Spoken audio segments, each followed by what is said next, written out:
Hey there, this is Joe, And Ned, and we are here again talking about our top five green creature magic cards. And we're going to start off with what we think should be in every deck, then we're going to move on to our honorable mentions, and then we'll hit our top five. So, anyway, we're just going to jump into it. Not much to say on that stuff, so we're going to jump into it. And we're going to start off with, let's start with the Land of War Elves. And we think it should be in every deck because it is just a 1 mana for, and it gives you 1 mana for a 1/1. It's not very big, but it gives you a mana. Mana acceleration is exceptionally good.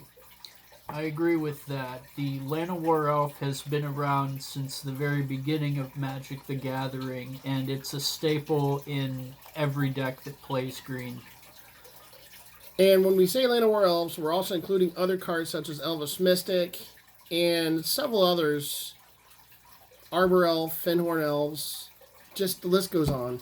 Another one that comes to mind is the Birds of Paradise, because that is a 0/1 for 1 green mana, and you can tap it for mana of any color, not just green. And again, there's several, the list goes on. There's a ton in green creatures. They're called mana dorks. And yeah, plus the Birds of Paradise also gives you a flying. So if you need a blocker and you're willing to get rid of a mana, then Birds of Paradise can be a chump blocker too. And that's the other nice thing about these little creatures is later in the game when your mana's out there, they're chump blockers. I've got an 8/8 coming at you. Okay, block it with my 1/1. There you go. So that's about all there is to that. So let's go to our honorable mentions. I'll go first on that one. I'm going to look at an aggressive mammoth. When you talk about green, what do you think of when you say green? My first thought is Trample. Well, you're thinking big creature, massive creatures for cheap. I mean, that's what green does. Aggressive mammoth is a trample card. He is an 8/8, so he's a really big body. Only costs you 6 mana, which is still a lot. But again, in green, you can get up to that number really quick. Not only that, but he's also an 8/8 with trample. He's an elephant. And he also gives other creatures I control trample. Very handy in the unlikely event your things do not trample naturally. You can get the extra few points of damage through even if they do get blocked. That's what trample means. If you send something smaller, the extra damage still goes through. So very nice. And again, playing in green, you play all kinds of big creatures. Galta, Carnage Tyrant, the list goes on.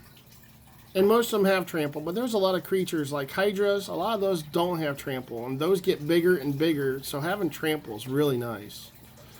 Let's move on to your honorable mention, which is The Elvish Piper. This card is such a good draw if you can get it early, because I actually had a concession on turn 3. I did a turn 1 land and Soul Ring and Arcane Signet. Turn 2 I played the Elvish Piper. Turn 3 I paid the mana, tapped the Elvish Piper, and threw down a Blightsteel Colossus.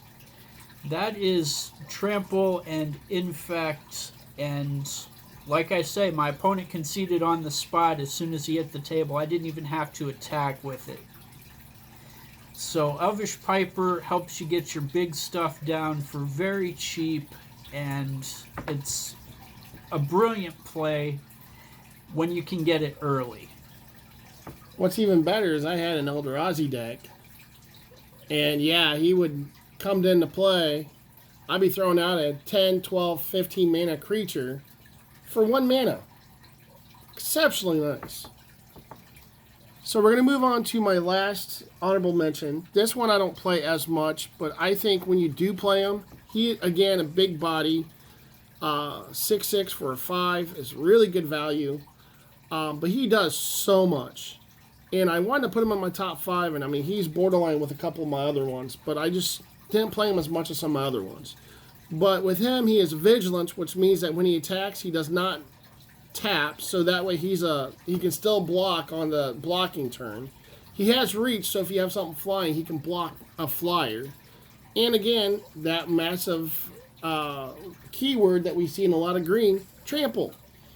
And whenever he attacks or blocks, I get to choose one. Create a 3/3 green beast creature token. You can gain 3 life, or you can draw a card. You put all that together, and each time you block, each time you attack, you choose one. There's just so much value in this card. Yeah, I'll agree with that. Anytime you can get more than just the attack or the block out of your creatures, it's a good add to your deck. And this guy, he gives you your choice of an extra creature or gaining life or drawing a card. So there's not a bad choice to be made. It's just a matter of what situation you're in terms of what your opponent is playing. But very, very solid card. Yeah, like I said, it's just he's one of those I really like in every single deck, but if I gotta take something out, that's the one I take out. And I really like it, I just couldn't see it in my top 5. So we're gonna go with you, Ned. What's your first one you want to put on your list here? Let's talk about the Carnage Tyrant. We'll move up there. This guy, when we were talking about doing green creatures, he was the first one that came to mind. He's excellent because he cannot be countered. He's trample like so many green creatures are, but he's also hexproof. So you'll get him on the table because he cannot be countered, and being hexproof means that your opponent cannot target him with their spells and abilities. And if you have a means of giving the boy indestructible, he's almost impossible to take off the board. Very, very good card, and definitely worth having in your deck. I do know that the other thing you gotta look at, he is a 7/6 for 6 mana. We see a theme here. Pay so much and get a little extra value out of that money. Mana money, obviously. But anyway, I'm going to go ahead and move to my first one. I don't know what order to put him in, so I just kind of threw him on there. But Dryad of the Illusion Grove. He is a 2/4. She is a 2/4. A nymph. I'm not sure if it's a he or she. She. Okay. Ned says it's a she. That's fine. So Dryad of the Elysian Grove. It's a 3 mana for a 2/4. The value's pretty well there for that. But look at what it does. It's an enchantment creature. So obviously if you're playing an enchantment deck, it counts as an enchantment. Very handy. It also gives you the ability that you may play an additional land on each of your turns. So instead of playing 1, you play 2 lands per turn. And not only that, but then the other benefit is the lands you control are every basic land type in addition to their other types. So if I want to tap a green for a blue or a red or a yellow or pink or purple, yeah, those colors aren't in Magic, but it sounded fun. But no, if you want to tap it for any color, you can tap your lands for any color if it's a basic land. Yeah, 3 mana for a 2/4 is always a good add, and I really like this one for the extra land every turn, because sometimes your hand is just flooded with lands, and the sooner you get them on the table, the better your situation can be. It's even better when you have landfall triggers, so whenever you play land, your cards give you certain triggers. Being able to play 2 on a turn, it gives you multiple triggers. It's really, really handy. So let's move on to your next one. Primal Crux. Primal Crux. I really like this guy.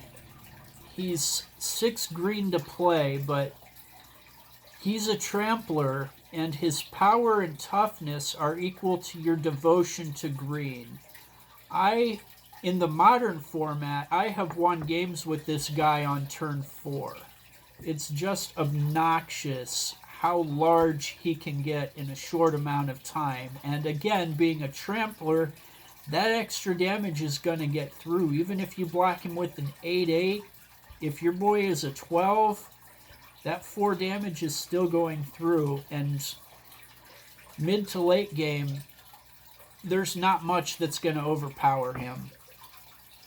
I know. I've had several games where I have a vampire tribal, And the purpose of the deck is to throw out a bunch of creatures, drain life, and gain life. And I've played Commander where you start off with 40 life, which is just kind of a Commander channel, but you start with 40 life. And with the Vampire deck, when I played it, I'd get to the point where I'm on like turn 6 or 7. I'm asking everybody what their life is, and they're like 15, 12. And I'm sitting here going, okay, I don't remember draining you that much, and they're like, you're just chipping away. So the point I'm making with that is the fact this Primal Crux, when you have that trample, even if it's only 3 or 4 a turn, I mean, that you chip away at somebody's life. I mean, you can take them down faster than you realize sometimes. So let's go on to our next one. And I'm going to go ahead and go to the Seedborn Muse. Now, this card is great. I love playing. I have quite a few decks that I have made or currently have that are red. Ugh. Technical difficulties with our speech impediments here. But anyway, I play a lot of green-blue decks. And the thing I like most about Seedborn Muse is you play your creatures. And with the Seedborn Muse at the end of the turn, or actually on the next person's untap step, you untap all your stuff while they untap all their stuff. So basically it's a 5 mana for a 2/4, so it's a little more pricey. But being able to untap all your permanents I control during each other player's untap step, especially when you got a 4-player game. You know, having instants, counter spells, card draws, doing that at into somebody's turn, getting more stuff you can play on somebody else's turn. It's really, really nice, and that's what I like about it. Your mana untapped, so you have free use of your mana and free use of your blockers. I was going to say that you essentially this guy is giving your creatures vigilance because after you attack with them, you will untap them on the opponent's turn. Solid card. Again, very useful in just about anything green for those reasons. Alright, what's your next one there, bud? Let's talk about the Destiny Spinner. This guy goes into a lot of my decks for mostly what you see at the top of the card. It's a 2-drop and a 2/3. Creatures and enchantments you control cannot be countered. It's a very, very good add, especially when your opponents are playing blue, because blue does a lot of counter spells and they get absolutely irritating. So you throw down the Destiny Spinner, problem solved. Now you can also pay mana to turn one of your lands into a creature until end of turn. I rarely ever pull that trigger, but again, your stuff cannot be countered is a very good thing to have. Not much I can say to that. I think you hit it right on the nail on the head. If I can talk. I cannot talk today. Yeah, I've played the Destiny Spinner a few times too. And that target land you control becomes an XX elemental creature, which is always nice. But yeah, not giving your stuff protection is just great value. Next one I'm going to talk about is kind of me and Ned's favorite card together. He was going to make it an honorable mention, but it's in my top 5. So we kind of can't put in an honorable mention because Soul of the Harvest is a spectacular card. His value is a 6/6 for 6 mana. That is not unheard of for green, but that is what he is. But look what he does. He is a trampler. We've already covered trample. A lot of our stuff we're talking about has trample. You can't beat that. And then on top of that, whenever another non-token creature enters the battlefield under my control, draw a card. You can't beat that value. I agree with that, and it doesn't matter the means of the creature hitting the battlefield. As long as it's not a token, you draw a card. So again, if Elvish Piper is putting stuff onto the battlefield, you'll still get the draw if Soul of the Harvest is out there as well. It's an excellent card. There are several alternate ways to get creatures onto the battlefield, so again, as long as they're not tokens, you're moving through your deck faster, and that's always a good thing. And what's even better is you can also combo this with another card called Beast Whisperer. I didn't put on my list. But the nice thing about Beast Whisperer is it does almost virtually the same thing. I forget. I think it's whenever non-token creatures hit the battlefield or something. I don't know. But the creatures have to be cast with that. But either way, that's a lot of card draw between those two cards, especially when you're playing a creature-heavy deck. Right. So from there, we'll talk about the Spinebiter. Spiny.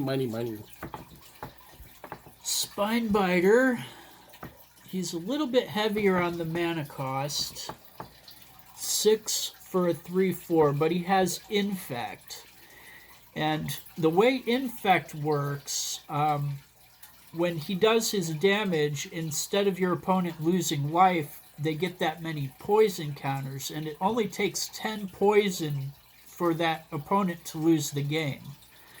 So you may have Spinebiter assign combat damage as though it were not blocked. So if they send, for example, like a 1/1, you can just say, nope, the Spinebiter got through anyway, and they'll take the damage. Now, if they block with something bigger than the Spinebiter, you can still let it go through, or you can let the Infect happen, and that creature will take 3 -1/-1 counters for blocking the Spinebiter, make it a little more manageable for the next time you attack. Solid card. Again, when you play Infect, you've got to have a Spinebiter for those reasons. Not much I can say to that. I think that's pretty straightforward. My next one would have to be the Beanstalk Giant. He has a couple of uses out of him. He's a little high on the mana cost, but I think the value is definitely there. One thing green is really good at is it throws a lot of spells that gives you mana acceleration. So you have a lot of spells that let you search for lands and puts them into play. That's all they do. Well, this guy has 2 different cards on one. He is a 3 mana for Fertile Footsteps, and that is a sorcery and an adventure card. An adventure just means I can play it for the sorcery or for the creature.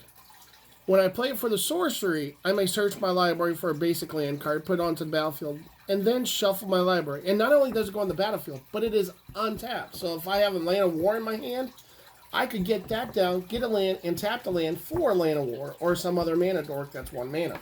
Very nice value.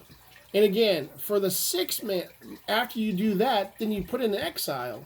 And this is one of those cards you can actually play from exile if I use the sorcery side of it, which is why it's an adventure. And then from exile or from my hand, I can play him as the Beanstalk Giant himself. He has 7 mana, which right there is 1 extra mana to help you out from the sorcery side. But he has 7 mana to play, and he gives you power and toughness equal to the number of lands I control. This is another guy I have in a modern deck, and he can be a game breaker for you because you're burning through your deck that much faster with his with the Fertile Footsteps side of him, and he'll be enormous mid to late game because you have those extra lands in play. Huh? And with an aggressive mammoth, he could be really big and trample. Now, we got another one for you. Yep, last one is the Wild Growth Walker. There we go. When a creature, use a 2-drop for a 1/3. When a creature you control explores, put a +1/+1 on the Wild Growth Walker and gain 3 life. I use this guy in a Pioneer deck that's based around the Explore mechanic.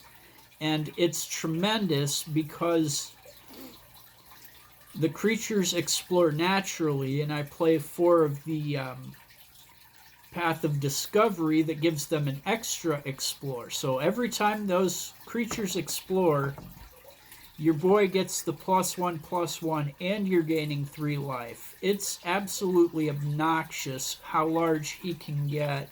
And again, in the combat situation, it's almost impossible to get him off the board. I know that I have played against that deck several times, and I've done.